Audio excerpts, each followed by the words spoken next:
કચ્છમાં સ્વાઇન ફ્લૂનો રોગચાળો ચિંતાજનક રીતે વકરી રહ્યો છે. છેલ્લા 3 સપ્તાહમાં 47 જેટલા પોઝિટિવ કેસ મળી આવ્યા છે અને 3ના મોત નીપજ્યા છે. આવી ચિંતાજનક પરિસ્થિતિમાં રાજ્યના મુખ્યમંત્રીએ તાબડતોબ ગુજરાત સરકારના ચીફ સેક્રેટરી ડી.જે. પાંડિયન અને કચ્છના પ્રભારી તથા આરોગ્ય સચિવ જે.પી. ગુપ્તાને આજે સવારે વિમાન મારફતે ખાસ ભુજની મુલાકાતે મોકલ્યા હતા. ચીફ સેક્રેટરી અને આરોગ્ય સેક્રેટરી તથા જિલ્લા કલેક્ટરની ઉપસ્થિતિમાં અધિકારીઓના કાફલાએ જીકે જનરલ હોસ્પિટલની મુલાકાત લીધી હતી. ત્યાં સ્વાઇન ફ્લૂના 2 વોર્ડ ઊભા કરવામાં આવ્યા છે. તેમાં સારવાર રહેલ દર્દીઓની મુલાકાત લીધી હતી. ઉપરાંત ભુજની કલેક્ટર કચેરી ખાતે વિડીયો કોન્ફરન્સ બેઠક યોજવામાં આવી હતી. આ બેઠકમાં રાજ્યના સ્વાઇન ફ્લૂગ્રસ્ત જિલ્લાના સંબંધિત અધિકારીઓને સૂચના આપવામાં આવી હતી. તદુપરાંત કચ્છ જિલ્લામાં પ્રવર્તી રહેલ અછત અને અર્ધઅછતની પરિસ્થિતિની પણ આ બેઠકમાં સમીક્ષા કરવામાં આવી હતી.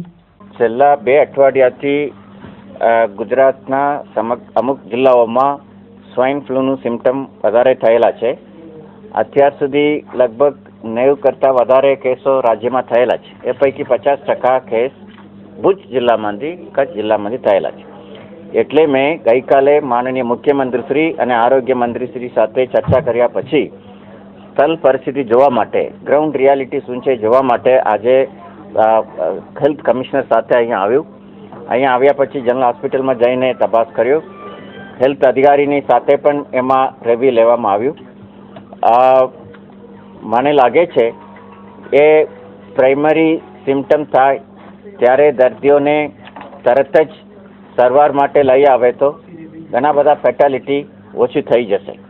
હવે પૂરેપૂરું દવાઓ, સાધનો, વેન્ટિલેટરો, માસ્કો બધું લઈને અહીંયા આપેલા છે. એ સિવાય આ રિવ્યુમાં અમને એવું લાગ્યું લગભગ ડૉક્ટરનું સંખ્યા થોડું ખૂટે છે. એટલે 5 જેટલા ડૉક્ટર વધારે બીજા જિલ્લામાંથી લઈને કચ્છ જિલ્લામાં જનરલ હોસ્પિટલમાં કલેક્ટરના તાબા હેઠળ રાખવા માટે સૂચના આપેલા છે અને 10 નર્સો પણ વધારે આવી જશે. એ સિવાય ગાંધીધામના હોસ્પિટલ પણ થોડા મજબૂત કરવામાં આવશે. કેટલા કેસો અને કેટલા ડેથ આપની પાસે આપના સમક્ષ આવ્યા? લગભગ 56 કેસ પૈકી 43 કેસો પોઝિટિવ થયેલા છે. એ પૈકી 4નું મરણ થયું અને બીજા 15 દર્દીઓ અત્યારે સારવાર હેઠળ છે અને બીજા બધા છૂટા કરવામાં આવેલા છે. જ્યારે કચ્છમાંથી વધારે કેસ આવી રહ્યા છે ત્યારે રાજ્ય સરકારે નક્કી કર્યું છે કે કચ્છ ખાતે આના સેમ્પલ ટેસ્ટિંગ માટેની ખાસ વ્યવસ્થા ગોઠવવામાં આવે. એનું મશીન ત્યાં અહીંયા કચ્છ ખાતે આવી જશે. લગભગ આજ રાત્રે સુધી, નહીં તો કાલ સવાર સુધી અહીંયા આવી જશે. કાલે એના ઇન્સ્ટોલેશનની કામગીરી કરીને એની ખાસ ટ્રેનિંગ અહીંયા આપવાની છે. ટ્રેનિંગની વ્યવસ્થા થશે.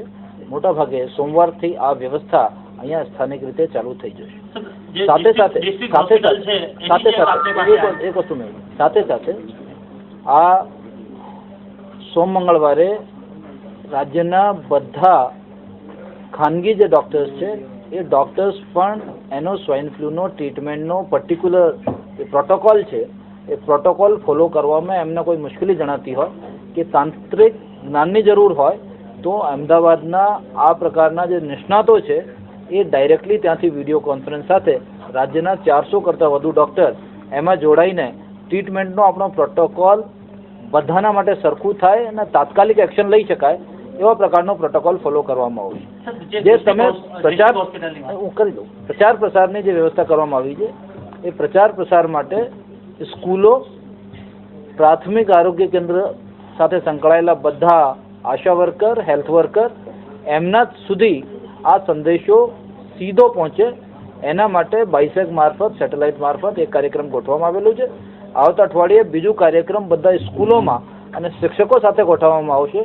અને ત્રીજું એના માટે હેલ્થની એક ખાસ ચેનલ મારફત આ વ્યવસ્થા સમગ્રતયા દરરોજ ચાલુ રહે અને હોસ્પિટલમાં આવનાર દરેક વ્યક્તિને આ સંદેશો સીધી રીતે પહોંચી શકે આવા પ્રકારની ખાસ વ્યવસ્થા પણ રાજ્ય સરકારે ઊભી કરવાનું નક્કી કર્યું. જેમ મોબાઈલ ડિસ્પેન્સરી કચ્છમાં ઘણા જગ્યાએ ડોક્ટરો નથી, ત્યાં કેવી રીતે આવી પરિસ્થિતિમાં જે પૂરતો સ્ટાફ છે? આ જેમ મુખ્ય સચિવશ્રીએ કીધું કે અત્યારે તાત્કાલિક ધોરણે આઇસોલેશન વોર્ડના મેનેજમેન્ટ માટે ભુજ ખાતે અને ગાંધીધામ ખાતે ખાસ વ્યવસ્થા કરવા માટે વધારાના ડૉક્ટર તેમજ નર્સોની વ્યવસ્થા અત્યારે ગોઠવવામાં આવી છે અને આવતીકાલ સુધી આ વ્યવસ્થા કાર્યરત થઈ જશે.